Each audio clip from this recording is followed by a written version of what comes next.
muita gente comentando no fim de semana inteiro a operação policial que descobriu o trabalho escravo no Rio Grande do Sul. São os trabalhadores da colheita dessas vinícolas Aurora, Salton, as principais vinícolas brasileiras, né?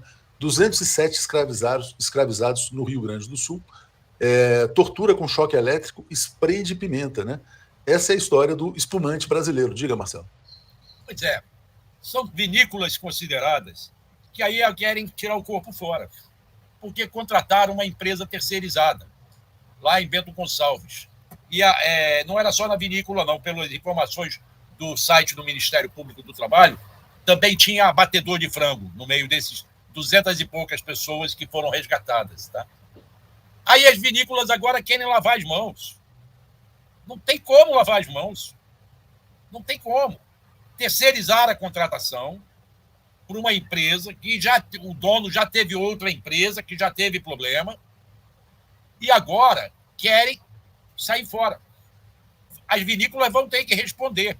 Se não diretamente, se o terceirizado bancar todas as multas, e pelo que consta, é mais de R$1 milhão de multa que eles vão ter que pagar em termos de acertos e multas. E aí eu acho que a multa tem que ser muito alta mesmo para um fundo de combate a esse tipo de trabalho, porque esse tipo de trabalho ainda existe. E não é só na vinícola, não. Esse tipo de trabalho escravo é recorrente. Nós vemos isso acontecer muito no Brasil. É que o noticiário não vai atrás, não cuida.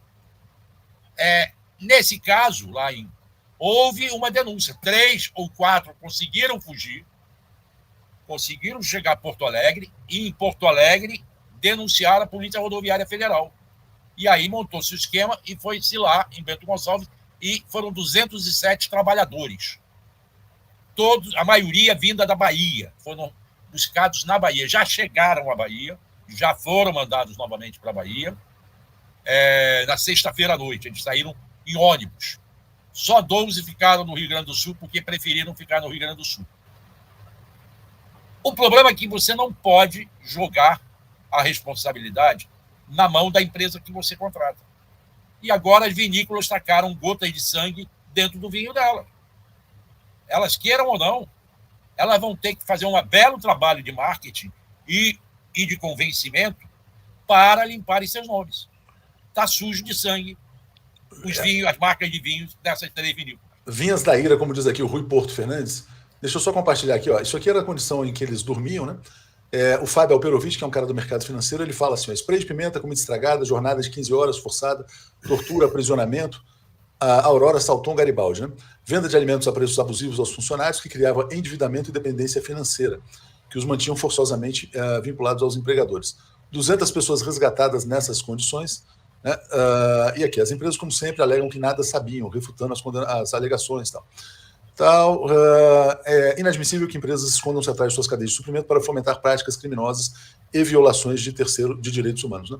A terceirização, né, Paulo, acaba sendo muitas vezes uma desculpa muito conveniente. É terceirizado, não tem nenhuma responsabilidade. Diga. É para isso que serve, né, terceirização.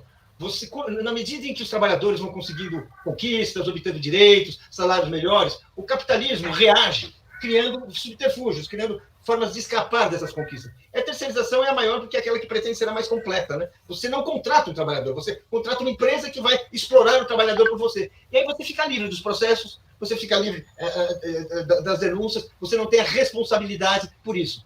Isso que está acontecendo agora é muito importante porque é preciso ir para cima das marcas. É preciso ir para cima, assim, dessas empresas que, na verdade, se escondem atrás disso. Se é que não é, inclusive, muitas vezes é uma operação encoberta, às vezes é a mesma empresa com 2 nomes, é a mesma sociedade, enfim, tudo isso precisa ser investigado e bem apurado.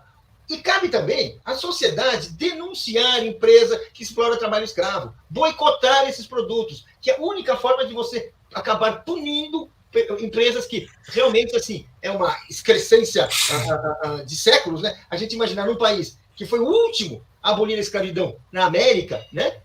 Um dos últimos no mundo, né? Ele ainda tem até hoje trabalhos que sim, a gente vê pelas fotos, vê pelos depoimentos, que isso aí não é escravidão no sentido figurado, é escravidão real.